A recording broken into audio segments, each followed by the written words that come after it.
Here is the latest predicted path for Hurricane Irma, hurtles toward Florida. Hurricane Irma, the most powerful Atlantic storm on record, is likely to cause massive destruction wherever it makes landfall. But predicting exactly where it will come ashore is a difficult task. The National Hurricane Center issues forecasts every 3 hours, and this map will update automatically. The line shows the most likely predicted path, with a cone reflecting the uncertainty around that. All times are U.S. Eastern. Hurricane force winds are 74 miles per hour and above, but Irma's strongest winds have been much more powerful. The storm has already delivered winds of 85 miles per hour and threatens storm surges of 10 to 20 feet. See here for the latest watches and warnings about the storm, and here for other information from the National Hurricane Center. Source News, BuzzFeed.com. If you like video, please subscribe to my channel. Miami, this could be the big one, again, and everyone knows it, and if people here are getting a bit frantic, that might not be an irrational response. Hurricane Irma is about as big as a tropical cyclone can possibly get, and the latest computer models show it aimed at South Florida as if following directions by GPS. There are more than 6 million people in Dade, Broward and Palm Beach counties, all concentrated between the beach and the swamps. Many have been streaming north on Interstate 95 or Florida's Turnpike, and gas stations have plastic bags on the pumps. The region's airports were slammed, and it had become difficult to score a seat on any airplane, going anywhere. "I'm nervous, and I never get nervous in storms," said Jane Llewellyn, a rental car sales agent at the Fort Lauderdale-Hollywood International Airport and a resident of Miami Beach. She said Irma seemed more aggressive than Andrew in 1992. "It's just so massive and it's just so fast. And it's just so hot here. It's going to get worse." Irma is an extremely dangerous Category 5 hurricane that had sustained winds of 185 miles per hour as it dripped through the Caribbean on Wednesday, battering the northern Lesser Antilles and Virgin Islands, in some cases leaving behind massive destruction, such as on the small island of Barbuda. The storm next headed toward Puerto Rico, where some residents are preparing to be without electricity for as long as 6 months. Although the storm center passed north of Puerto Rico itself, the hurricane still delivered lashing rain bands, damaging winds and warnings of flash flooding. On Wednesday, Irma hit Barbuda and the Leeward Islands, territories and commonwealths stretching southeast from Puerto Rico. A weather station recorded sustained winds of 118 miles per hour and a wind gust to 155 miles per hour before the instrument failed, according to the National Hurricane Center, which called the storm's conditions life-threatening. This hurricane's 185-mile-per-hour maximum sustained winds are the strongest recorded for a landfalling hurricane in the Atlantic Ocean, tied with the 1935 Florida Keys hurricane. The National Hurricane Center said on Wednesday evening that Irma remains powerful and that Puerto Rico should expect hurricane conditions through Wednesday night and could see as much as 20 inches of rain in some places. The storm is projected to pass by the Dominican Republic, Haiti and Cuba in the next 2 days before it could make landfall somewhere in South Florida on Sunday, though intense winds could begin long before that. In San Juan, Puerto Rico, people in the Hotterray neighborhood prepared for the storm under unusually calm, cool weather Wednesday that gave way to a light drizzle. People expect to lose power, which is nothing unusual for the neighborhood, where power often goes out for a few hours after a heavy rainstorm. The power went out at about 10:15 a.m. on Wednesday. Even though her house was boarded up, Rita Hernandez could hear the sing-song calls of yucca platinos from a pregonero, a roaming fruit and vegetable vendor, making what was likely his last run before the storm truly arrived. With the storm still days away, it was relatively unusual for the people of South Florida to go into full-on storm preparation mode. But this is a scary hurricane at a moment when anyone paying attention to the news understands what a big storm can do. On Virginia Key, at the University of Miami's Rosenstiel School of Marine and Atmospheric Science, Professor David Nolan was putting heavy plastic over computer terminals, in case the roof leaks during the storm. He said his family plans to drive to Atlanta, while he'll ride it out behind storm shutters at his home in Coral Gables. But that plan could change, he said. Lots of people are still thinking this through. The mood in South Florida, he said, is frantic. Anxious, frantic, chimed in his colleague, Senior Research Associate Brian McNulty. "I saw a gas station-induced car accident happen right in front of me yesterday," Nolan said. McNulty, who contributes to the Washington Post's Capital Weather Gang, called up the model forecasts and showed how Irma is expected to move in more or less a straight line toward Florida, west by northwest, but then hang a sharp right to the north. That track could send it right to McNulty's cubicle and on up the Gold Coast, as if the storm were trying to grind away a century of urbanization.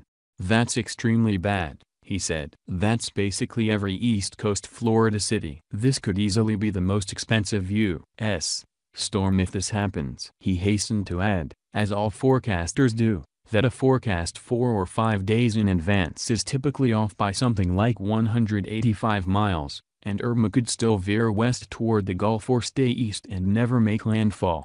But it could also go right up the center of the peninsula. "We're surrounded by hot water," McNulty said. "The state itself is not good at doing damage to hurricanes. It's flat. It's pretty wet, so you're not going to drag in dry air. They don't weaken much." The Florida Keys are particularly vulnerable. Monroe County, home to the Keys, began mandatory evacuations of tourists and visitors Wednesday morning. The county's 80,000 residents were ordered to evacuate beginning Wednesday evening. The main drag in Key West, Duval Street, was largely empty Wednesday. Many storefronts already had been sandbagged and boarded up. But some people will ride out the storm, as Floridians often do even when told they're supposed to leave. At the Ernest Hemingway Home and Museum, General Manager Jackie Sands said she's not going anywhere. She is charged with securing the legendary author's 19th-century estate as well as ensuring the safety of the 55 cats that roam the lush grounds here,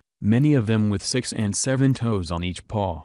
"If I didn't have to, I wouldn't stay," Sands said. "My kids told me to get the hell out. But I have an obligation to take care of the building and the cats." The petite 72-year-old will be joined by 9 employees, 4 of whom she has sent off to retrieve storm shutters and plywood from a nearby storage facility to board up windows and doors. "They couldn't leave because either they don't have a car or couldn't find a flight out of here," she said. "I think we are going to be fine." At the Key West port, the cruise ships had long departed for safer docks, and the inlet was devoid of pleasure craft. Only 4 small vessels remained in the marina, including a 50-foot boat that ferries residents and hotel guests to and from Sunset Key, a private, 27-acre resort located in waters nearby.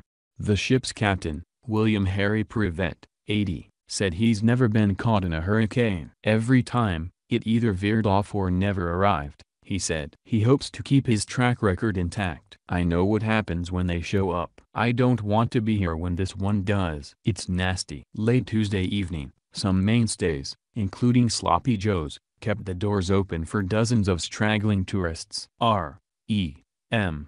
It's the end of the world as we know it," blared through the speaker system. Broward County Mayor Barbara Sheriff said mandatory evacuations will begin Thursday at noon for people in the eastern portion of the county that runs alongside the Atlantic Ocean.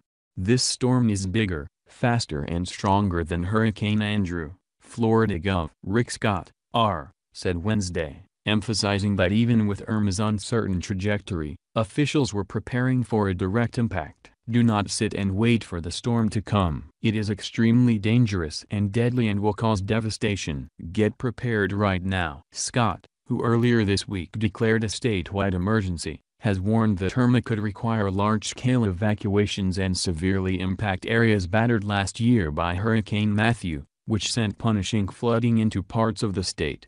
Officials across Florida responded to the dire forecasts by slowly shutting down the contours of daily life. Schools closed. The NFL postponed the Miami Dolphins season opener scheduled for Sunday. The University of Central Florida in Orlando, which could face punishing weather if Irma crawls up the coastline, moved a football game to Friday night, and the University of Miami, the Hurricanes, announced the cancellations of its football game set for this Saturday in Arkansas so the team doesn't have to travel.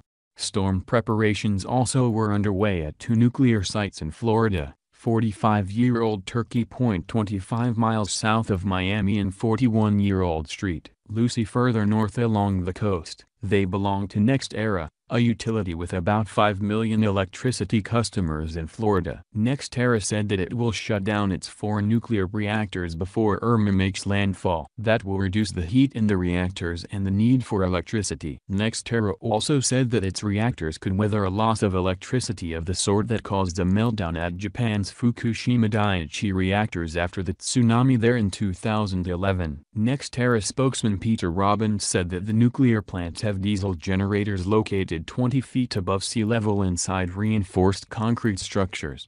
People across Florida who planned to ride out the storm were clearing store shelves of water, food and supplies, and people trying to drive north had to search for gas and hotel rooms. Many streamed to South Florida's airports. At the Fort Lauderdale Airport, Sandy Lukasiewicz of Deerfield Beach, Florida, showed the text she'd sent Tuesday morning to her brother-in-law in Indiana. "I'm scared but I don't want Boog to know it. She's gonna witness Mother Nature's most powerful ocean churn." Boog is her sister Karen Romansky, who had been visiting. They saw Hurricane Irma reach Category 5 intensity and early Tuesday decided to evacuate, going online to nab 4 tickets to Chicago on Southwest Airlines. They were evacuating their mother, Virginia Gay, 87, and her friend Thelma Leonard, 91. Who sat patiently in wheelchairs Wednesday near the Southwest ticket counter.